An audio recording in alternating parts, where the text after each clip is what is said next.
Dolls. They're meant to represent innocence, childhood, maybe even a little bit of magic, right? We've all seen them, held them, maybe even cherished a few in our time, but what happens when that childhood comfort, that inanimate plaything, becomes something else? Something unsettling, something haunted. We're talking about those dolls with a dark past, a lingering energy that seems to defy explanation, the ones that move on their own, whisper in the dead of night, or even leave you with an overwhelming sense of dread just by being in their presence. These aren't your average toys, folks. These are conduits, vessels, maybe even prisons for something that exists beyond our understanding. Today we're diving deep into the chilling stories of 5 haunted dolls. Get ready, because we're about to unlock a door into the shadowed corners of the paranormal, where playthings become portals, and the line between this world and the next blurs in the most terrifying of ways.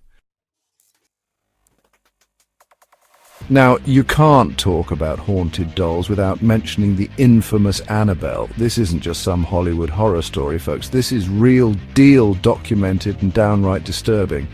One look at this raggedy doll and you know something's not right. Those eyes, man, they just pierce right through you.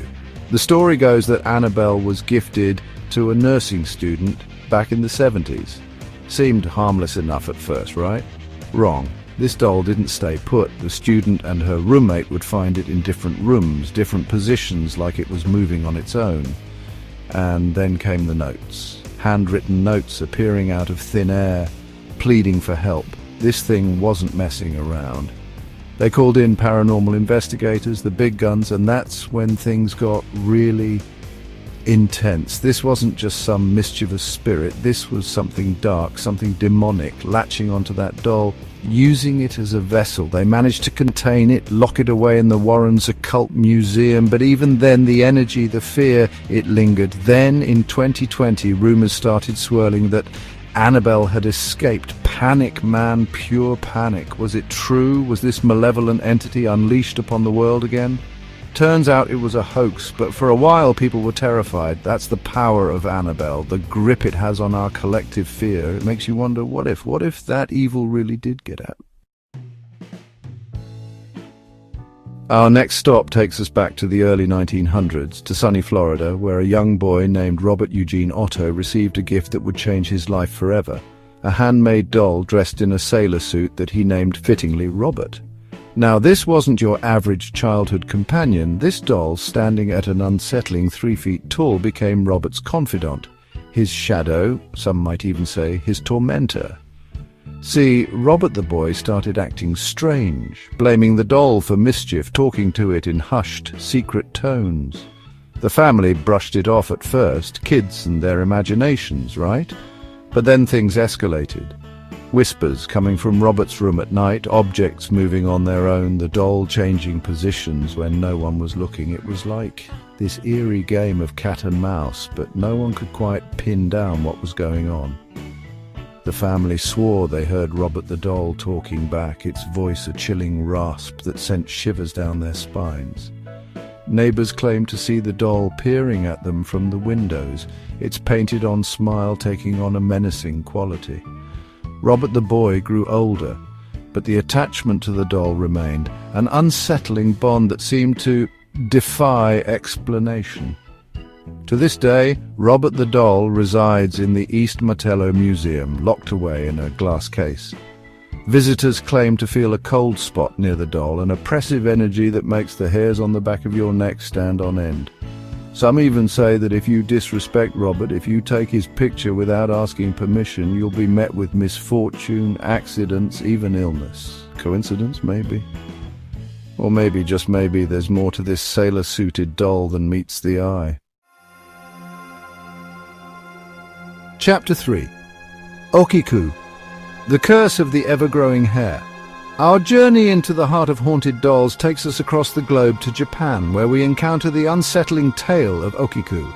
This isn't your typical porcelain doll, folks. This is a traditional Japanese doll dressed in a kimono, her black hair styled in a traditional bob. Innocent enough, right? Wrong. Because Okiku's hair, well, it has a mind of its own.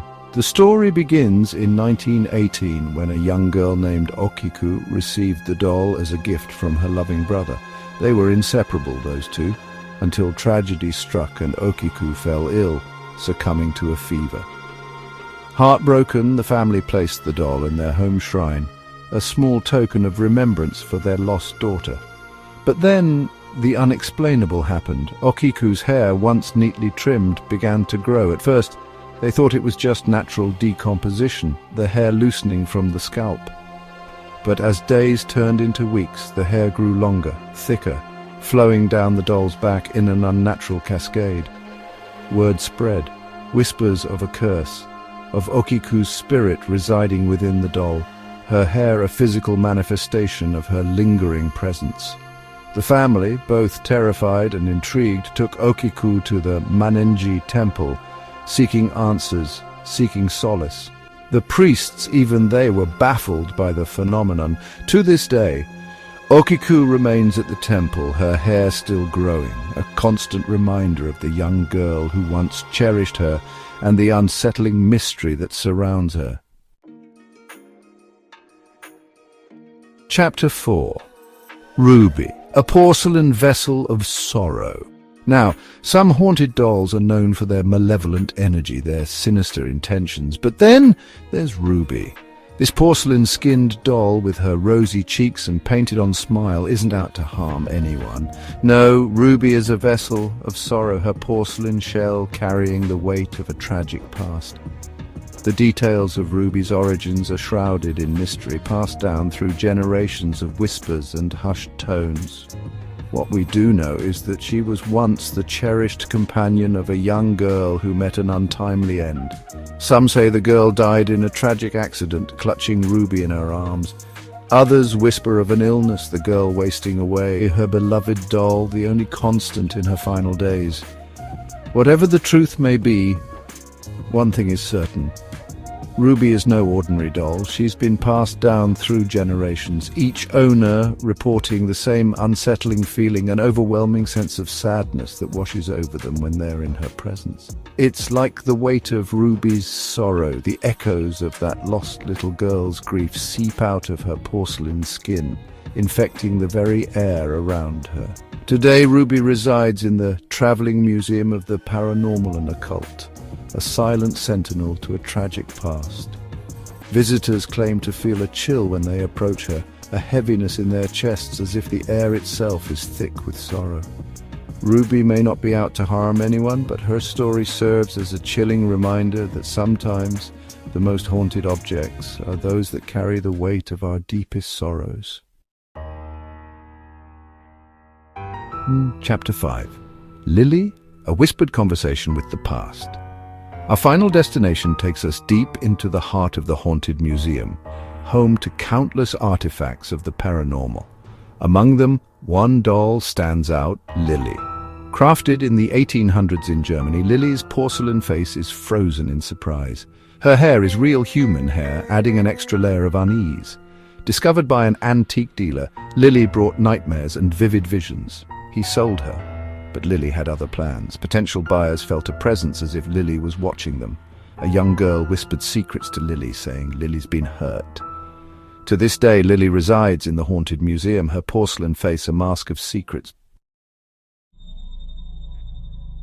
Outro: Beyond the Playthings, a haunting truth. So there you have it, 5 dolls, 5 chilling tales that blur the line between playthings and portals to the other side. These aren't just stories, folks. These are glimpses into a world beyond our understanding, where objects hold on to the energy, the emotions, maybe even the spirits of those who came before. It makes you wonder, doesn't it, about the things we bring into our homes, the objects we surround ourselves with. Do they carry more than meets the eye?